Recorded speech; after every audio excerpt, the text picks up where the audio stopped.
APLGNTers, those of us who like our spirituality with a twist. So we're doing a special episode with one of our friends of the show, Rory, right?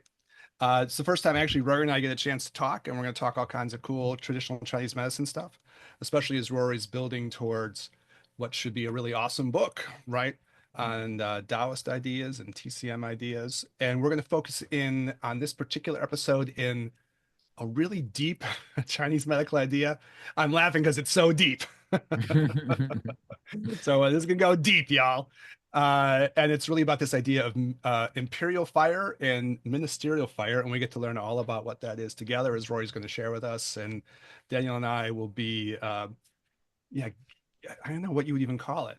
We'll be Passengers. chatting. We'll be chatting. We'll be chatting about this as we kind of hear the ideas. I'm hyped to hear it, though. Thanks so much, Rory, for doing it.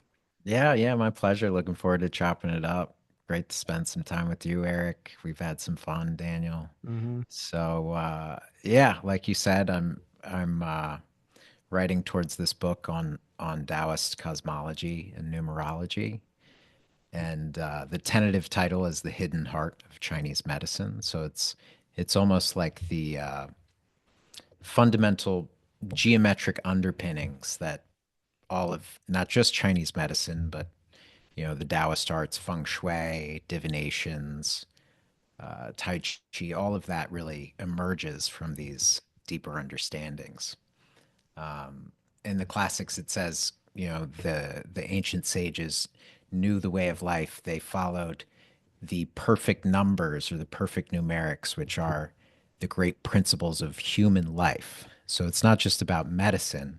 It's almost like the source code of reality in a certain sense. And so what's really so fascinating about it, I have a background in mathematics. I did chaos theory Oh, cool. research. Yeah. So I was in a fellowship with the NSF back in the day. And so in chaos theory, it's a relatively new branch of mathematics because it emerged with the introduction of computational power and graphical representation of iterative functions, basically repeating simple functions over and over, and then you can get the concept of fractals. Yeah. And what a fractal is a repeating pattern at different scales. And Like a so mandala too, if you get to that idea, right? With Yeah. the exactly, different exactly. patterns. And so the whole reason that they teach in the Doan clan that we study medicine is because we're studying this small pattern. So we're studying the near so we can know the far, the small so we can know the large. And so by really understanding this small unit, we can know the nature of nature. It's not that small of a unit, though, Rory. It's, I would say, average size. Yeah. All right, fair enough. um, but so, you know, so they talk about these, perfect numbers, perfect numerics, and it's really a pretty nebulous idea. So to give a kind of sense of it, they're really these Taoist relational geometric laws. You could think of them. So if I talk about like pi, for instance, you shouldn't think about pi, not PIE, PI. You should think about it not as the sequence of digits like 3.14, but as the relational law between the area and radius of a circle. And so that law holds at all scales and Hmm. emerges throughout nature. Or you could say the same of phi as the, in relation to the golden spiral. So the growth pattern of that, or E, or, you know, all of these things. So in this sense, we have these perfect numbers, and the ones that I'm going to get to are 5 and 6, and those correspond to heaven and earth. And so in the Taoist classics, this is an idea that's really, you see it put forth by Plato. We have the Platonic world of ideals versus the tangible reality, and that's outlined in the whole allegory of the cave in This Plato's is just a Republic. total side note in terms of synchronicity, but my son had to do a thing for the school where he had to like act out some historical personage, and I was helping him write a dialogue this week, and the person was, drumroll, Plato. Mm. So we were writing, Awesome. Right literally on just writing time. with my son like 2 days ago, like a speech on the allegory of the cave, so he could tell it to a bunch of fourth graders, Yeah, yeah. So or you even know sixth grade. exactly Talking to you're kids. well prepped for this. Yeah, yeah, it's nice synchronicity. I mean, that like means that the Tao is doing its thing. Exactly. And so it's the same concept of maybe you can explain Plato's cave. Yeah, it's this basically the world that we perceive is is one dimension and there's higher dimensions beyond it, but you have to experience them in order to really believe it. You got to see it to believe it. That's like you have to see 3 dimensions to realize you can get it out of two or something, right? Because in the Plato's cave, you're Exactly. just seeing the shadows on the wall, so you're living kind of in a two-dimensional world. I Mm. didn't put that in the speech for my kid Yeah. to explain two-dimensional to three-dimensional, but the effect is I mean, like from a Taoist point of view or something, you're living in something that's kind of illusory until you're able to break through and see the higher dimensionality, right? Mhm. So you're Mhm. living in a confined sort of state of consciousness until you can expand it out, right? Yeah, Mhm. yeah. And so in the classics it talks about earth is the carrier of physical objects while heaven is displaying the pure energy of chi. And Mhm. so it's talking about this dichotomy of pure energy versus physical form. It's almost like when you look at a wave coming at you on the shoreline, the water's not coming to you. The wave is traveling towards you. You can scoop up some water and hold it, but you can't hold the wave. Mhm. And so it's this tangible reality as opposed to this intangible reality. And so there's a lot of, I So think, in things. the real quick in the metaphor, the wave is more like the heavenly form thing that's coming through, and the water is the more earthy, substantive thing that's The the way, carrier of the heavenly form, or so. Is that kind of the way you're thinking of it too? yeah. So the Okay. wave is the pure energy, Hmm. and the water is the physical form. Yeah. Yeah. Yeah. Yeah. Got it. Hmm. Yeah. And so, uh, and then in the classics, it also there's I don't think we have the time to really go into the why it's 5 and 6, but um, maybe we can a little bit. We'll see. We'll see what you guys can stop me. But um, I mean, do it now. so This is before you move yeah, on. Yeah. okay. So heaven is round and earth is square. That appears a lot. You can see the Chinese coins with the square in the center. And so, and if you look at like, I And forget the name. Rory, just so people, for people who are not familiar, the Chinese coins basically look like a penny, which is round, right? It's a flat disc, but then they have a square hole punched directly through the center. And so Mhm, this is a physical representation of heaven as being round and then earth as being square. And the mhm, real famous like yin and yang, if you want to use those words too, right? Mm-hmm. mhm, mhm, People also back be familiar with. There was like mhm, kind of a funny thing in culture, Chinese culture, because there was a pragmatic element. You could like put all those things on a string, right, and carry them around, right? But then there's the philosophy buried inside of that, right? Which is mhm, those traditional cultures, right? Like mhm, Chinese mhm. culture, right? There's the meaning behind there too. Yeah. Yeah. Well, because they could have punched a hole in a circle because they could obviously make a circular press. They just chose not to. Mhm. Philosophy, right? Let's hope. Yeah, I think that's true. That's the philosophical point, right? Yeah. Mm.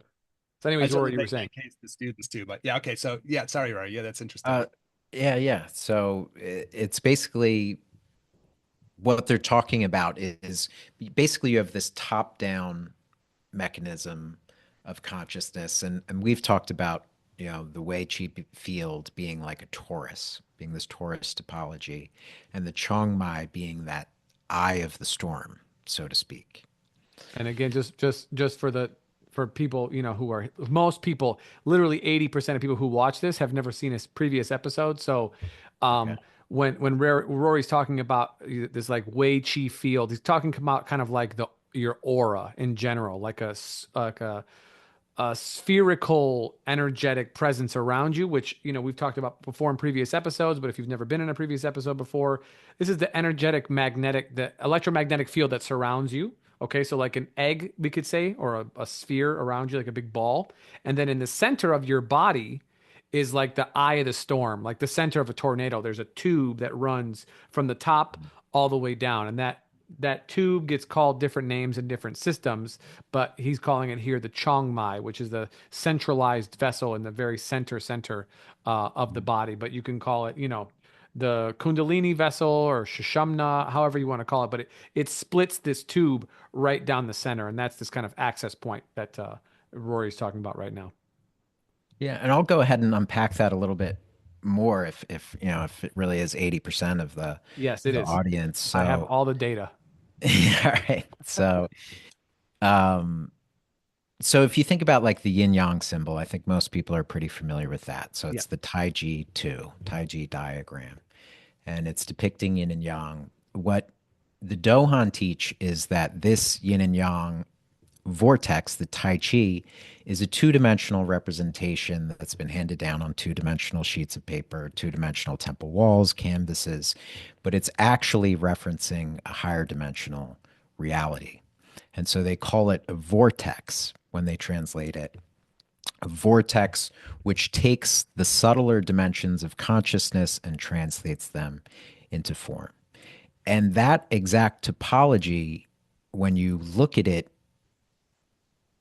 what they teach is that it's often described as a white fish with a black eye and a black fish with a white eye.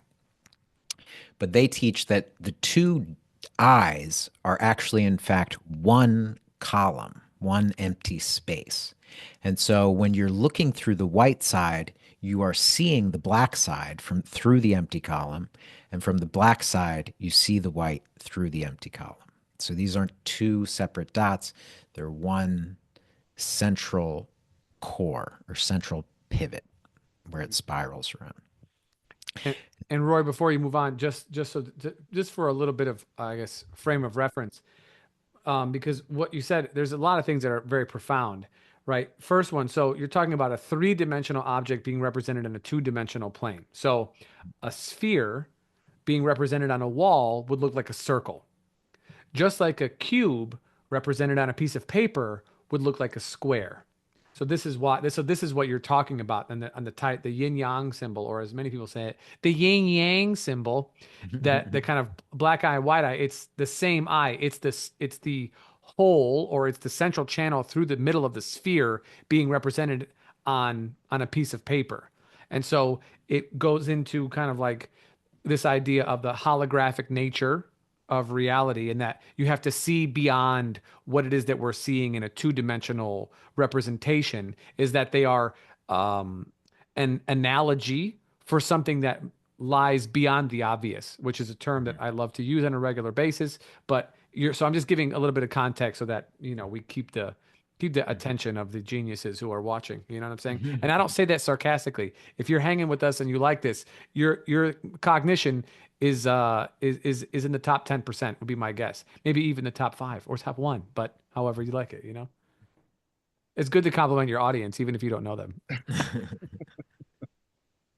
So the idea of looking through the tube, from the white side you see the black, and from the black that you see the white, right? Is that being represented like as a tube within the space? I'm just getting in like the geometry of it. I want to just make sure I'm seeing it correct. So it would be like a donut or like a bagel.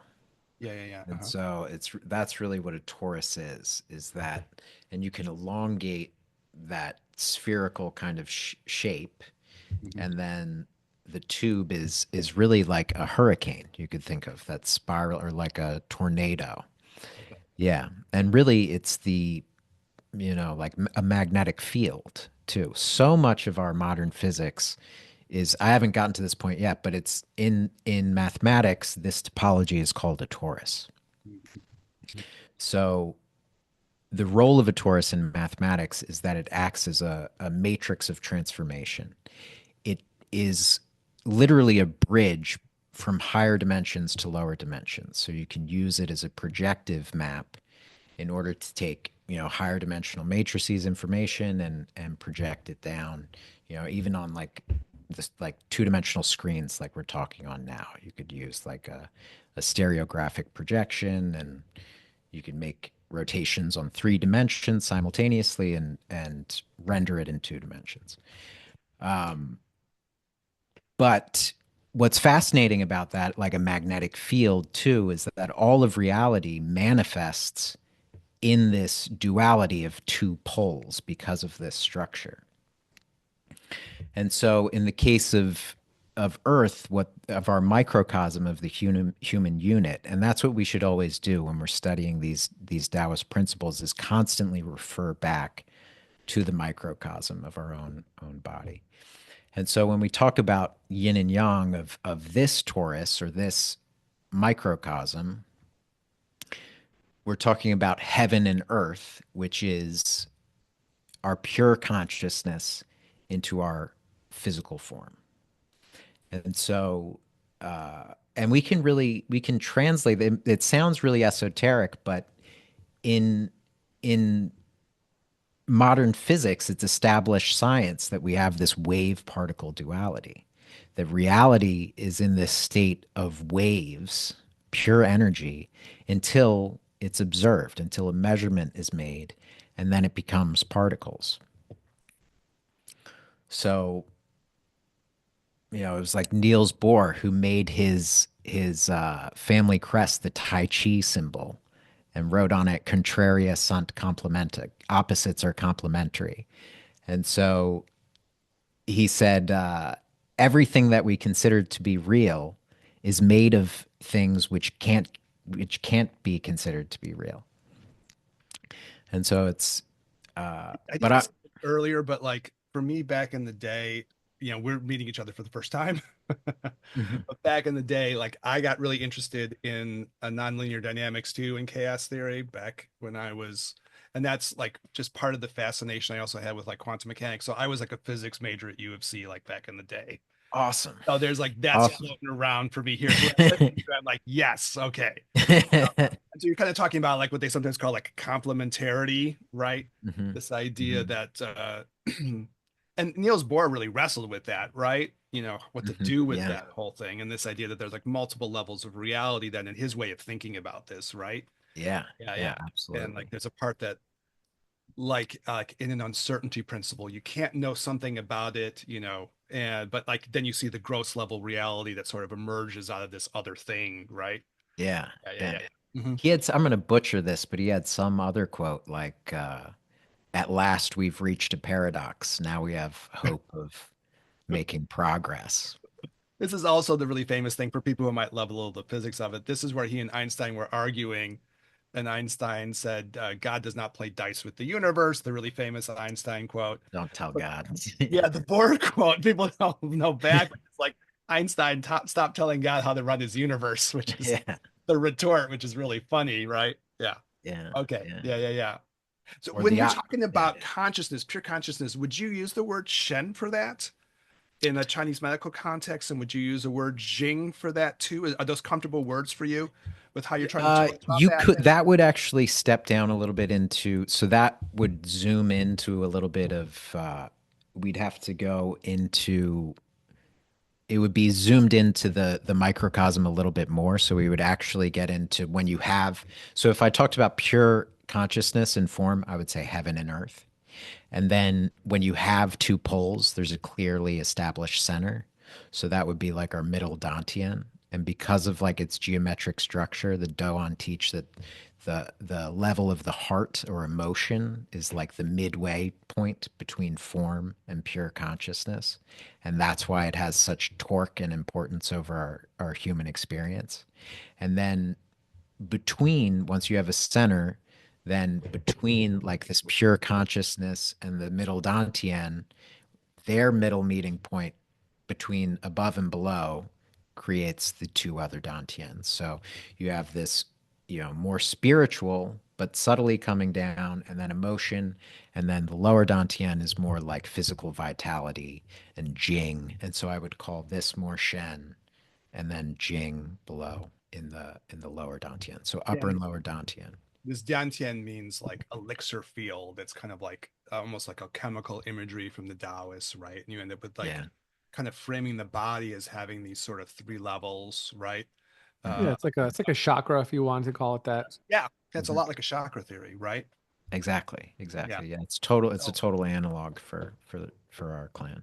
so when you hear the word Shen in that context, are you like putting the Shen like into the heart? Is that how you're thinking about that with that word? Or because you're going up here, sometimes people will say like Yuan Shen for that, the original Shen up over here in the brain more. I'm just trying to like, yeah. Yeah. Shen. You know. Obviously that word doesn't work for you, so I was just curious. You're like it's not kind of capturing it. So, but that I mean, I'm just Yeah. we're all TCM people. So people, it's a funny thing. I was thinking about this. You ask a TCM, you ask three TCM people for a perspective, you'll probably get four opinions because there'll be something Yeah. else. You know, so Yeah. it's always interesting to hear how people are thinking about things. Yeah. Well, the honest answer is I'm not thinking about Shen in terms of that Okay. much. Okay. Cool. So, but if I have to, I would say like closer to that, and I'll move into. So you'll see, like the way I'm thinking about this is quite different from like Okay. Okay. Cool. traditional TCM terms. Um, so let's get to the numerics. So Yeah, this I was is just gonna say a 5 and 6. long 5 and 6. So heaven is round and earth is square. Man's head is round and his feet are square. And really, what that's talking about is this geometry of this when it talks about these pure conscious dimensions. Like, and there's even this lecture that I saw was given at Harvard on the hyperbolic geometry of dimethyltryptamine experiences. And so, what it's really referencing is these transcendent states where your consciousness rises above your physical form, and the geometry of that experience is all it's pure energy, but it's also displayed in a non-Euclidean space. So like the interior angles of triangles may not add up to 180. Parallel lines may in fact converge or diverge, and so on and so forth. And so Okay. it's This also like, so yeah, deep because we're talking about geometry that's like not on a flat plane. If people haven't heard of Euclidean geometry, right? It's like yeah, a Riemann thing, right? Where you're going to bend the planes that the things are on, right? yeah, yeah. When I have to talk with students about it, I got like a globe sitting over here on my son's desk. You can hold it, right? It could Mhm. be parallel at the equator when you look at those like longitudinal lines, but that's going to meet at the poles. So it's a different way of even thinking about geometry on cold on curved space, right? Normally, if you Mhm. go to thing like parallel lines never meet, that's what we were taught back in grade school, right? But Yeah, you put that yeah, on a curve and then they'll meet someplace else because it's curving. Yeah. exactly. Okay. Okay. Okay. So I'm following along. That's a Okay. good Cool. Eric. So That's a good point. yeah. And so this is something that's just like a quick line in the classics. You also see it in like the I forget that temple that the emperor used to go to every year. I think it was on the new year, but it has it's constructed in the same round above, square below. And so when we talk about round, it's measured in six. So we do yin and yang of each. So we have these yin and yang at each level. And so 6 times 2 gives us 12 yin and yang. 5 times 2 gives us 10. And so we talk about in this lineage, this gets into stems and branches and all that, but 12, Dosonal, is better fit for time sequences. So we're talking about, and time, that's really what that energy is like it's time. It's talking about rhythms and sequences and events unfold in this chi. Like seasons. Yeah. Yeah.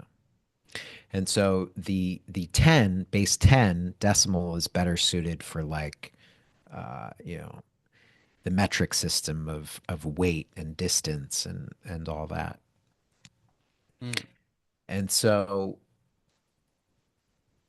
since we have, I'm going to give another, this isn't like Dohan. I'm trying to make a habit out of making distinctions between, mathematical parallels that are speculative versus Dohan theory for while I'm writing this. But so, as a curious analogy, the number of platonic solids. So a platonic solid is a regular closed polytope. Polytope is you know formalized for any dimension. So it's all the sides are the same. It's closed, and if you draw a line from any 2 points on the surface, the line segment connecting them will be contained within the shape. So a cube. Yeah, cube is a platonic solid, tetrahedron, um, Just a cube's good. octagon. Well, that's fine. We Yeah, got a cube. All right. but there's five. So we have five elements Mhm. that correspond to the Earth carrier of physical objects. And there are, guess how many there are in four-dimensional space? 6. Exactly. There's six regular polytopes in four-dimensional space. Guess any dimension above that. 5. Three. Oh, Three. oh man. Isn't that interesting? Cool. Okay. That Yeah. what was that thing that you sent me, Rory? That video? That was on bot periodicity. So Right, but that's a that lot. That's way beyond the scope of no, no, I today. know, but that periodicity eventually comes into play after the first couple layers, right? Yeah. So basically, what bot periodicity is saying is that there's certain symmetries, there's rules of symmetries, periodicities of symmetries that occur every 0 to 7 dimensions. And so, and we have that same, we talk about the Dantians and then we have the middle burner and Tian 2, and that gives us 7 dimensional levels of consciousness. Each of these are different levels that are kind of communicating with each other.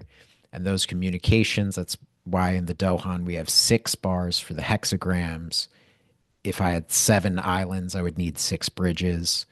And then we talk about these permutations of those hexagrams based on the torus flow.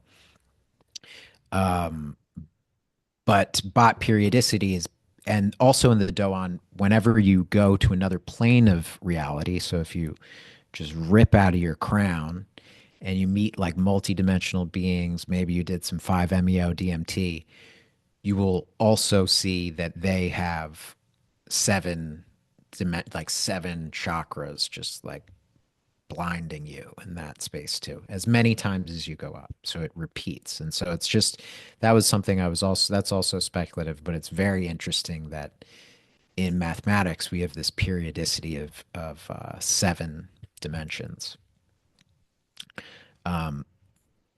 But anyway, getting back to 10 and 12. So this is all just laying the groundwork for the imperial and ministerial fires.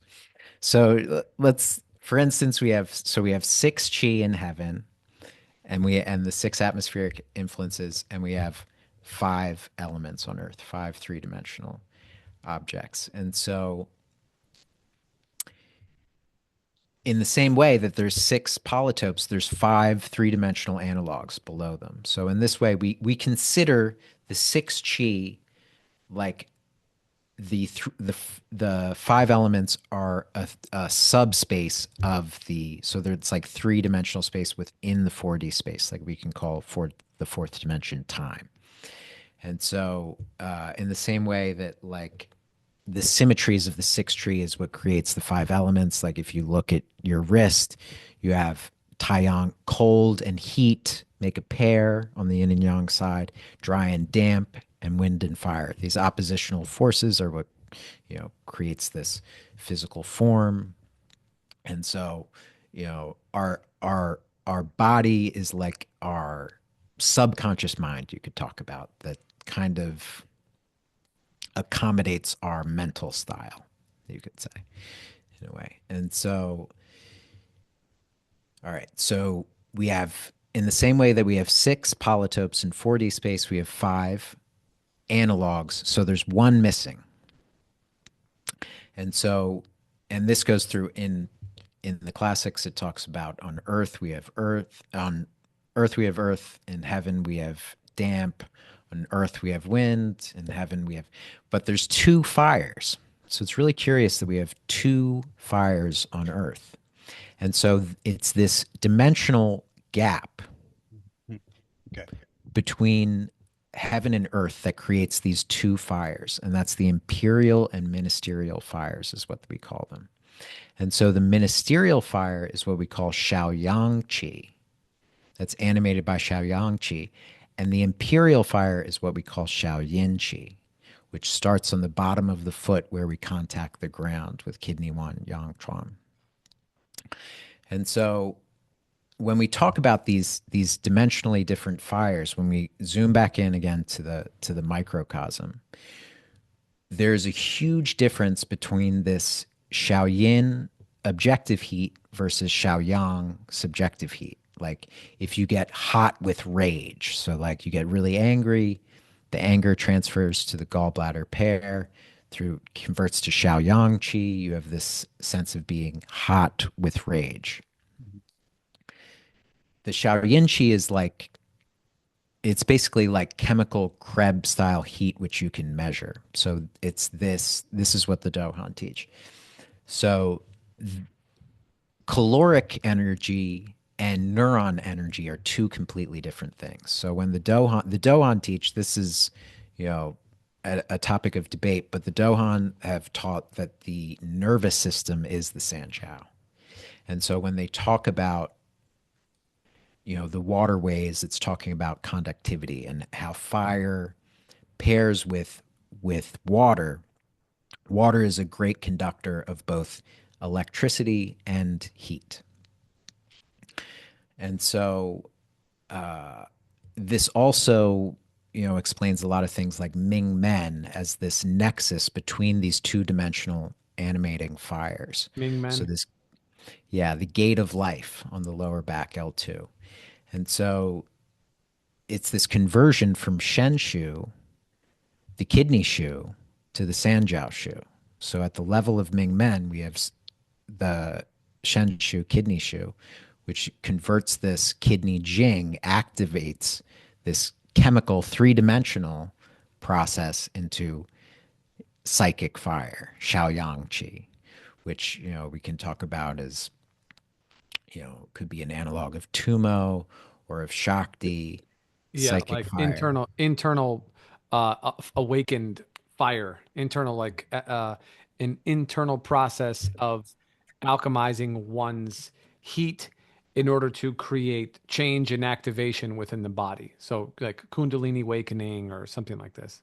Mhm, mhm, exactly.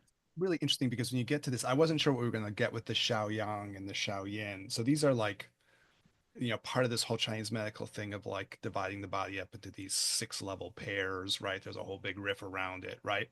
Hmm. And I wasn't, when you were talking about ministerial fire, I wasn't sure if we were going to talk about, I'm asking your opinion on this because you're kind of framing it in Shaoyang. I'm totally comfortable with that. Hmm. But not like even our TCM people, some people might be like Shaoyang. I don't always think of that as being ministerial fire. We're kind of Yeah. on the same page with that. But other people might say, again, this is like Chinese medical theory stuff, but Hmm. Shaoyin would have more to do with like the kidney and the heart, one way of talking Hmm. about it, right?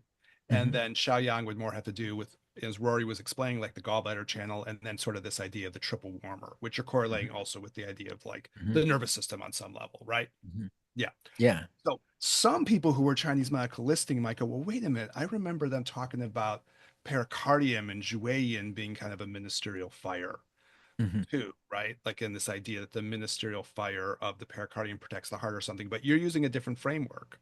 So, Hmm. can you like maybe talk about like this is gonna be for some of our TCM folks, right? This is getting like kind of deep, but would you talk a little bit about how you see the different aspects of ministerial fire and maybe how that compares to what some people might have in their mind, Sure. coming. Yeah. So a lot of this cosmology is really it's not as spelled out, but you can find it in chapters 66 through 74 of the Su Wen.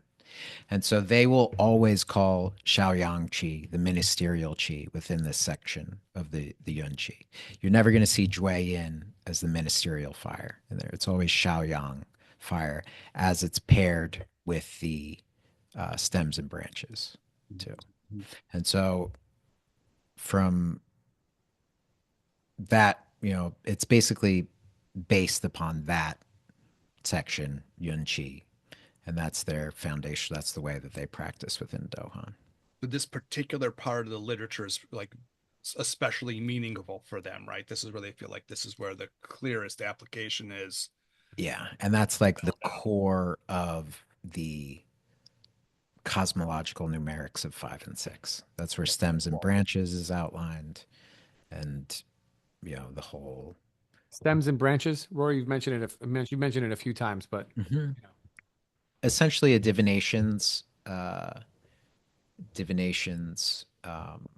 methodology, and really like a source code of reality. It's like the Taoist framework of how energy is arrayed in both space and time, and how these big gears kind of move together. And so that's another interesting thing is from this tradition, they consider fire to be time. And so since we have multiple fires, we also have multiple temporal dimensions. And so when we look at the Shaoyin fire, the imperial fire, if we look at their relevant organs, the metabolic activity of when we talk about kidneys, we also mean adrenals in Chinese medicine.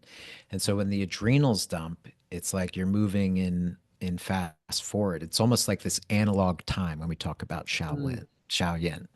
Sorry, not Shaolin. And when the heart's super open, we have the expression "time flies."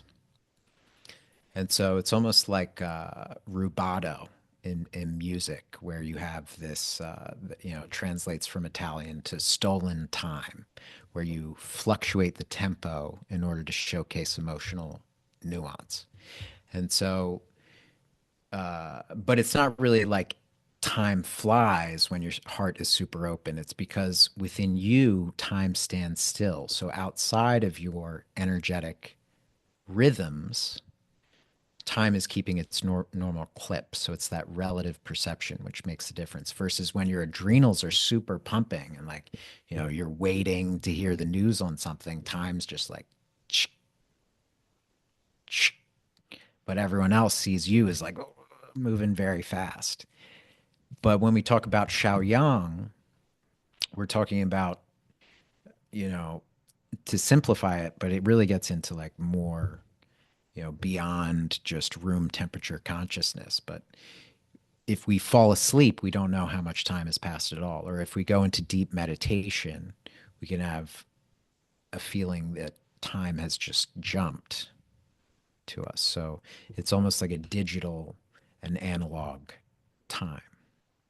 So there's more of like a subjectivity in the Shaoyin time that you're referencing back, and the Shaoyang time has its sort of own more constancy to it. Is that part of the picture of that too?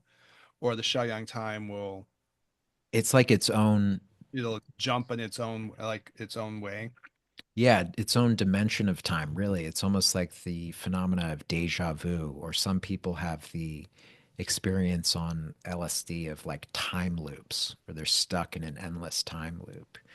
Or on DMT, the experience of time, the cycles of time being very different very than, different yeah, yeah.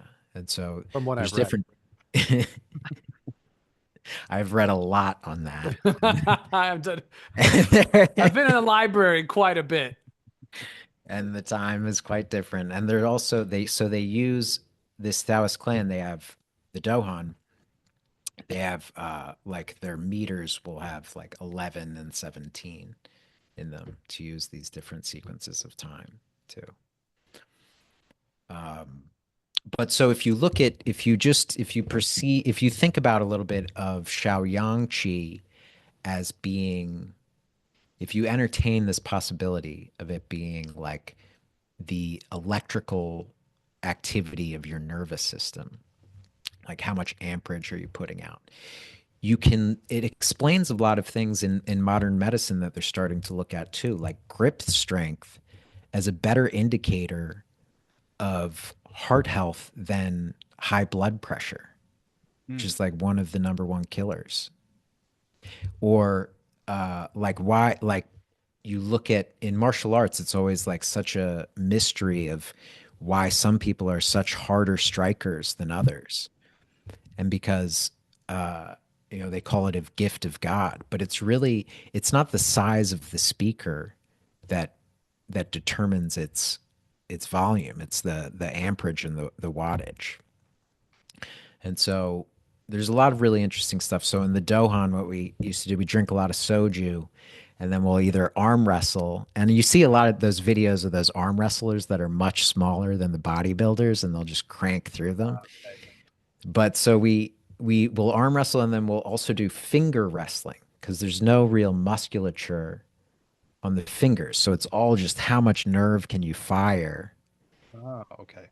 into that. And so that's a lot of this concept that and like electricity, the stronger, current you have, the stronger magnetic field you'll have surrounding. And so a lot of like whatever we perceive in our mind has a correspondence in our nervous system. And that's a lot of what we do within our needling and all that. Because you're an acupuncturist. Yeah. Yeah. I'm an acupuncturist. Sorry, I'm forgetting the whole 80% thing. No, that's all good. So, okay. I mean, I'm not going to summarize all of that because it took us a long time to get there. But then I guess I don't know, some aspects of tangibility for folks who are hearing this for the first time, whether they be Chinese medicine folks or just regular people, who find this interesting because this touches on so many different things, right? Like, again, if you're interested in psychedelics, you hear fractals, you're like, oh, I've seen those before.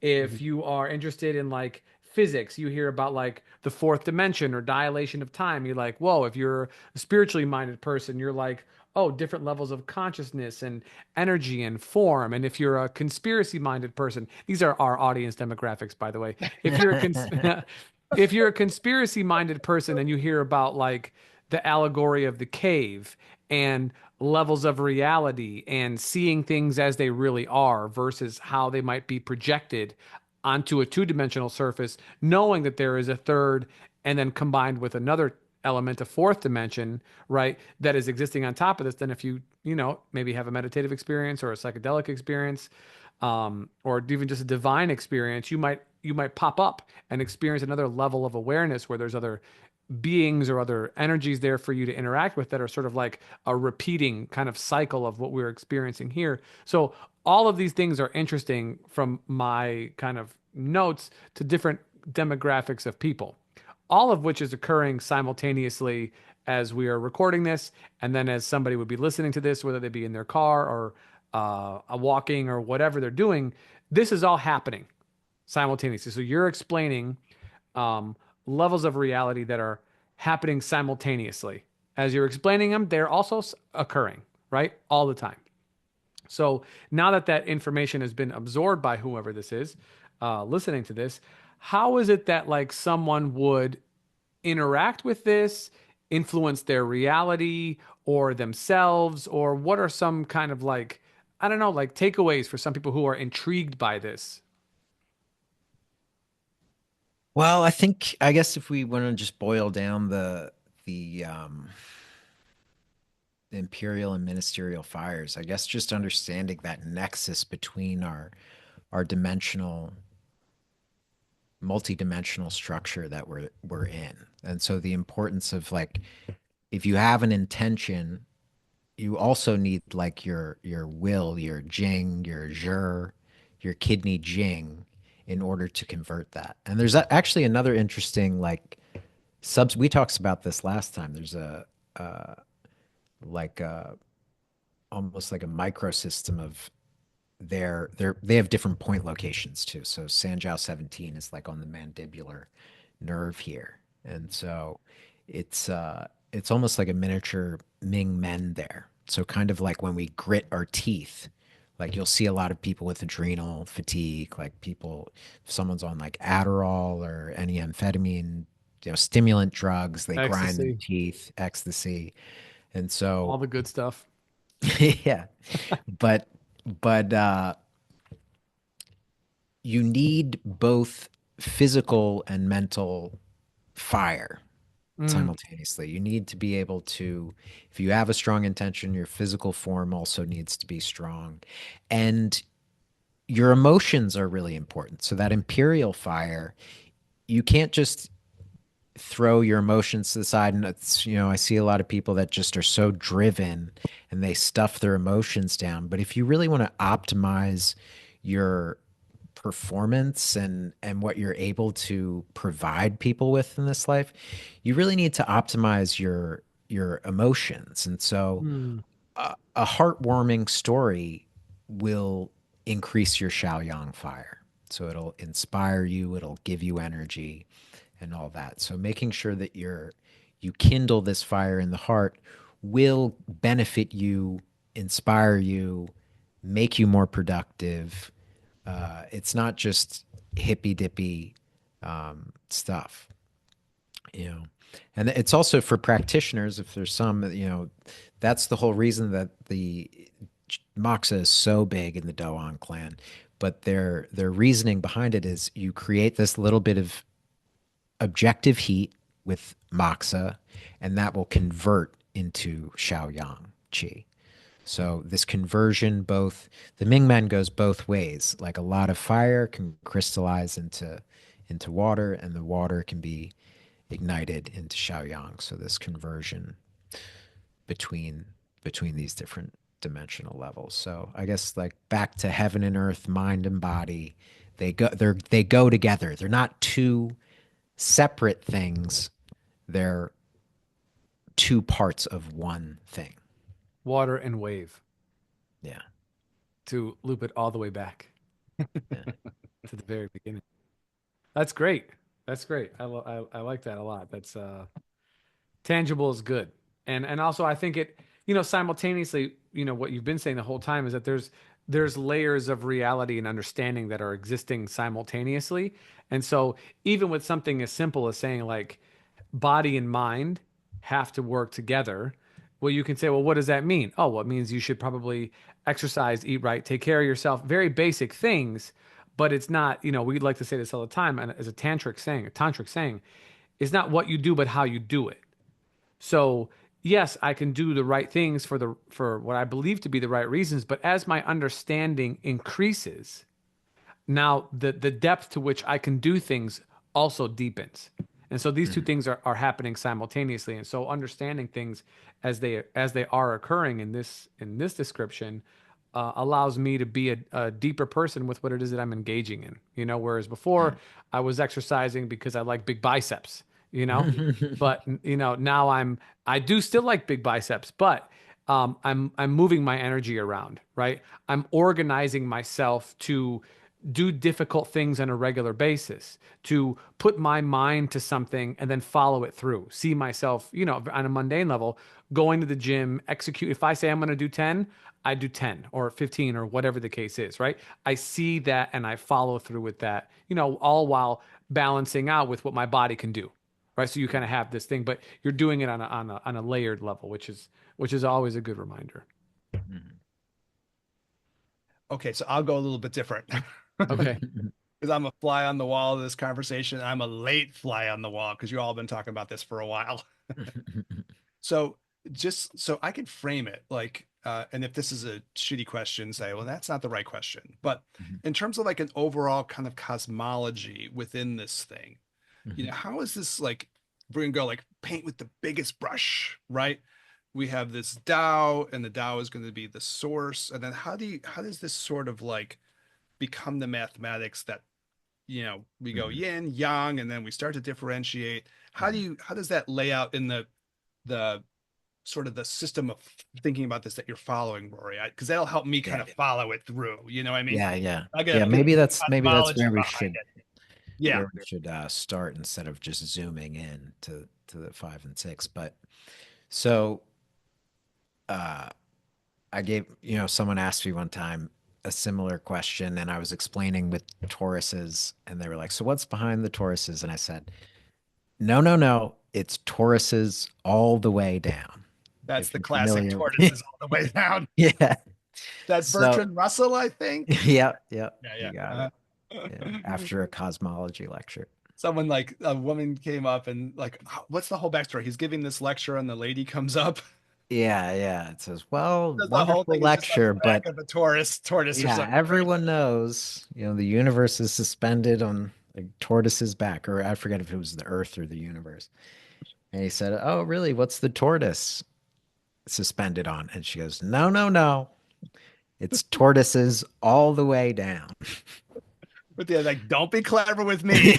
Oh no, it's tortoises. Don't go clever. Yeah. So I was Okay, pleased cool. with myself when I said, "No, no, no. It's Tauruses all the way down." And Yeah, so, but I mean it. So it's actually, it's so you start with the Tao.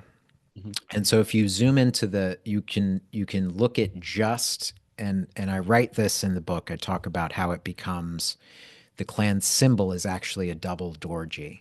And so it's really a universal symbol. It doesn't just belong to, Taoists or this clan. But essentially what you have is you have Tao, or the central force, which you could be like the eye of the hurricane. And then the Tao Te Ching, it talks about how the Tao is empty. Is it not like a bellows? It's the empty space which gives utility in the cup. I mean, it goes on and on talking about this emptiness. And so that's really what we're talking about when we refer back once again to the microcosm of the human form. And so the universe is the same pattern, like we talked about. This macrocosm is this torus structure, is, and in mathematics too, like you probably know, so much is built upon fiber bundles and this torus topology all over. And so the universe is from this torus structure, and that's what gives us heaven and earth. And then you have the middle Dantian. So then you have seven dimensional structures. So they create actually dual toruses. And so when you look at like a Vajra, Mhm. it's actually representing this phenomena of like the dual toruses that you spin with the central column in the center. And so that's a big part of our practices as we meditate with these vajras. We spin them and we say our mantras, and we're connecting to that Tao, to that Chongmai force of our own bodies, which penetrates and connects all of these different dimensional levels. So that's our own individual instantiation of Tao. We all have infinity within us. There's different sets of infinity that we could talk about, though. So dual toruses at each of the seven levels, and we talked about there's first the middle Dantian, then the upper and lower Dantian, and then two more. That gives us seven. So there's seven Vajras. Each of those toruses is a yin yang. It's almost like a conservation of angular momentum. They spin the opposite ways. And so they do actually different needling patterns with the Dantian. And so we always do our, like, in the same right hand roll, chi, flowing away from you rotates clockwise, towards you counterclockwise. So needling, we do That's like tonific. an electromagnetic thing. You point Exactly. your thumb in the way, and you'll get the other force. So electricity goes towards you. The magnetism is going to go like that away, right? Exactly. Yeah, yeah. Exactly. And it's interesting because needles are really like little solenoids if you look at them too. A little wrapped around like that. It's kind of interesting how they are like that. Um, but so if you look at just one of these, so each of these is like a Taiji ball that's spinning, the dual torus, and the Taiji, that pure energy, the first instantiation of energy is the six chi. But there's different dimensions of these. So we're just talking about, like, you could say, like, at our heart, there's these six petals that, this is more sophisticated getting into it, but this is what it is. There's these six, they almost look like the p orbitals of electrons, is how they draw them in the Daoist clan. So you have six different lobes, and these are like, I see what you're saying. They look like they, little shapes, yeah, like they yeah, like make a a pair. probability cloud or something hanging around off the. Yeah, pure Okay, energy direction. waveforms, Yeah, yeah. and they make these pairs of like Tai Yin and Yang Ming, Jue Yin and Xiao Yang, Tai Yin and, I mean, Tai Yang and Xiao Yin. And then so within them, the physical form the Dohan teach is that it's projecting to a tetrahedron. So if you look at my, I don't have it in here, but if you look at my the symbol for my practice, it's a stereographic projection of a tetrahedron too. And so it makes these four hills that we call Four Mountains Clinic because it was originally in Seattle, which had mountains in the four cardinal directions. And so basically, you have this energy projecting to tetrahedrons, which are the five elements. Because once again, this when we write like the cosmological five elements, it's also a two-dimensional representation of a higher dimensional reality. So you have four vertices in the center, and so the Earth is the center, the four vertices, the other elements. And so that's what's occurring at all these different levels. And if you look at like yogic images of the chakras, they'll have triangles inside of these chakras too. It's like the same thing that's occurring. And so, and in the center, in the heart, you have the convergence of the up and down triangles. So it's the Oh, it's the stellated yeah, octahedron. yeah, yeah. Yeah. So I mean, I like later these conversations. So this is always really fascinating to me. And again, if it's not the right question, but like, Hmm. how did this play out for you, like on a personal level? Like you had this mathematics background, Uh-huh. you all of a sudden find this particular Taoist school that you're following too, and go, holy shit, look at all of this stuff that's so similar to my previous. Is Yeah, that yeah. how it played out mathematical thing? Where you're like, oh my God, is that Yeah. how it went?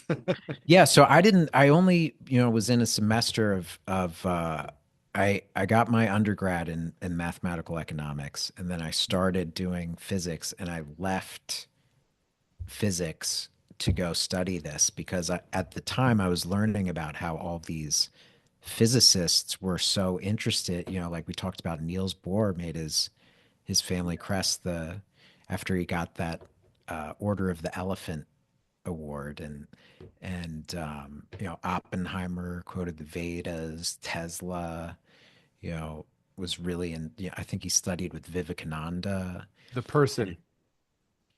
Yeah. Yeah. Yeah, we'd have to debrand it, but okay. Yeah. Yeah. And so Tesla was awesome. The dude Yeah. was awesome. And so I started So you were actually studying physics. We went, you know what? Maybe I'm more interested in these more esoteric spiritual philosophies. It started to click in that way for you, or yes, I saw yeah. this guy do these incredible things, take people's pulses, like unpack their entire lives. And people would ask him, "What is Taoism?" And he would say, "Taoism is multidimensional math." And I was like, "All right, well, this seems like a much more embodied way of studying this Was this a stuff." Taoist doctor from China talking that way, or was that He was more? from Korea, so he was the 73rd head of this Korean lineage. So it survived outside of that communist Okay. TCM revolution. And yeah, so he was also medically trained in Korea too. So it wasn't, I don't think if it was just Chinese medicine, don't think I would have gotten into it. It was his ability to talk in both mathematical terms and,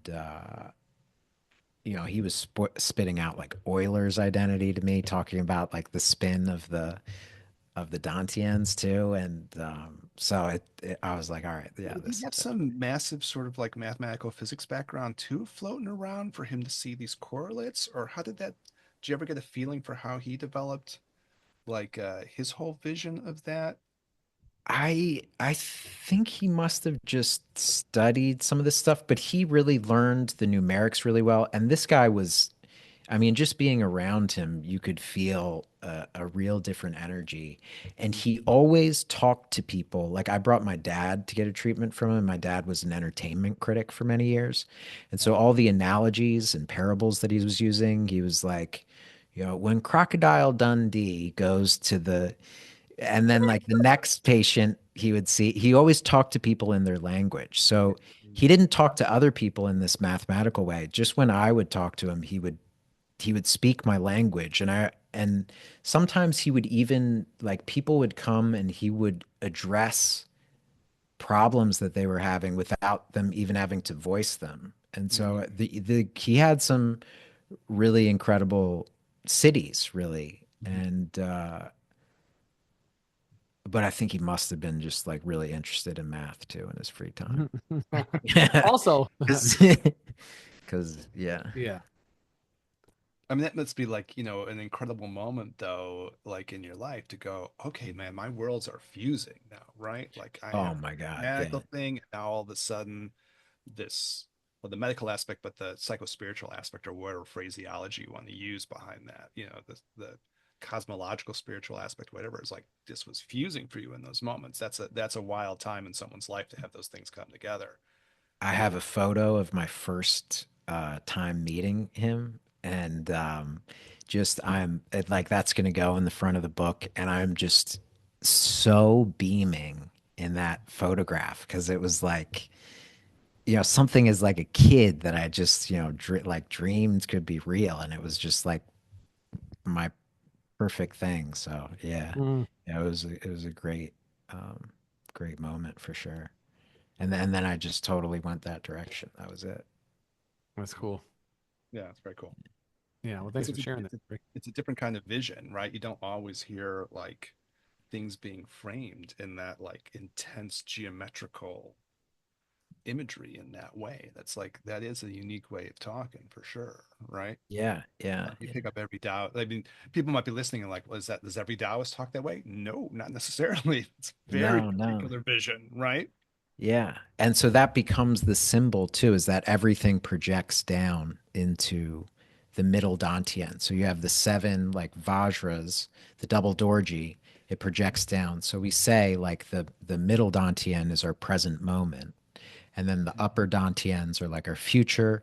The lower dantians is like our physical form represents our, reflects our past, like lightning and thunder. You know what I mean? And so you will never. It's very difficult to be present without the consent of the heart. Yeah, Mm. You can't function in the present moment, right? yeah, yeah. No. So when you think of like imperial fire for our TCM people, you're still putting that in the heart though, right? That's still your imperial fire, or are you seeing that It differently? it animates the heart, but the whole, I mean, your whole system Yeah. requires the heart in order to function. So they're all, relative of none of them exist in isolation. But Mhm. yes, it is I'm thinking of in that instance, I'm talking more about the middle Dantian as a dimensional level instead of because it's really a mixture of both the imperial and ministerial fire, because you have both the heat Shaoyin and the electrical drum. The Shaoyang being the electrical aspect. Yeah. Yeah. Yeah. Mm. Well, it doesn't like this is just like some shop talk about writing books, but it's not like that's a complicated book to have to write. Yeah. Yeah. Well, it's good. That's It's yeah. That's shop talk for books. I think we should wrap it Oh, for. I okay. think we should wrap it. Okay. Yeah. Yeah. It doesn't mean we got but to I'm stop. glad I got your attention on it. So Yeah. Yeah. So, anyways, let me tell you about my process. Well, no, I'm not even saying that. It's just not an easy thing. Like, I'm it's not. respecting the Yeah. challenge of it. We don't have to go Oh through it. yeah. No. No, let's start like, this is how I'm like organizing different chapters or whatever, but it's not, it's like, okay, No. that's a deep thing to try to put into a book, right? Yeah, yeah. So that's a project, man. So that's why I wanted to Props. talk about it as I've Yeah. just been spending a lot of time Yeah. writing. Well, we're happy. We're happy to have. We're happy to help you be able to work through some of it here live, and with some very basic brain questions. You know what I'm saying? And but I think it's good to share this kind of thing with people, and eventually, when the book comes out, we'll have a platform of people to share it with, and people who will know you and be interested in it, so that will Well, I'll extend be your reading reach. it, coming back with lots of questions. Yeah. Yeah, yeah. It's really helpful for me too to talk with people who are, practicing TCM because I'm so steeped in it's been like 11 years of just I've been, studying this stuff. So I forget how I need to be able to speak the other person's language too. Yeah. It's not even like the similar. I mean, this is like shop talky stuff, but it's not even similar to like the Immortals Chung and Le. Like they're not talking that way either necessarily. Yeah. It's a very Yeah, and particular vision. nobody knows So what that is either. yeah, I know, dude. But like, we have talked about this before. These are other Taoist books that talk a different way. Yes. It's a very Yeah. unique Taoist vision that Rory's sharing, for people who Yeah. would be listening. They don't know who those immortals are, Daniel. That's true. But there's different visions, and this is a very unique vision. So yeah, It's true, Eric. That's a good yeah, point. it's It's a very good point. yeah. Well, that's why Rory has to continue to come on and share his vision so that it can become clearer to people who would listen, whether they be the 20% who's here all the time or the 80% who sees us just now. We definitely we appreciate people tuning in and because it fuels us, to motivates us to share. And this is the reason why I met Rory is because we have this work that we do and that we share and that he gets to share in it with us, and that's wonderful actually. For a multitude of reasons. So whether this is your first time or your 100,000th time listening to us, thank you for tuning in. If you're coming from any one of our particular groups of people, thanks for returning. If you're a new person, thanks for checking us out. Like, comment, subscribe, do all the things that should do. If you can subscribe, it's great. It helps us out in the algorithm to reach more people because we do find our own message valuable. It's kind of a wide range of things that we touch on, but spirituality, social psychology, Chinese medicine, East Asian philosophy, all the ways to break all the chains of conditioning via understanding and experience is kind of like the deep level motivation for us. And any way that we can help to spread that message is just help us to keep our fires, ministerial and imperial, lit. You know what I'm saying? So Rory, thank you for joining us as always. Eric, thank you for being here. I'm glad you got to meet. Audience, if you have any questions, comments, concerns, complaints, feel free, leave a comment in the YouTube section. I do see things. Hit us up at ginandtantra@gmail.com or on the gram at the Gin and Tantra podcast. If you want to get a hold of Rory, hit us up and we'll make sure to put you guys in contact with him, so long as you're not sending dick pics. Keep those to yourself. For Rory and Eric, this is Daniel. We'll catch you guys in the next one. Peace.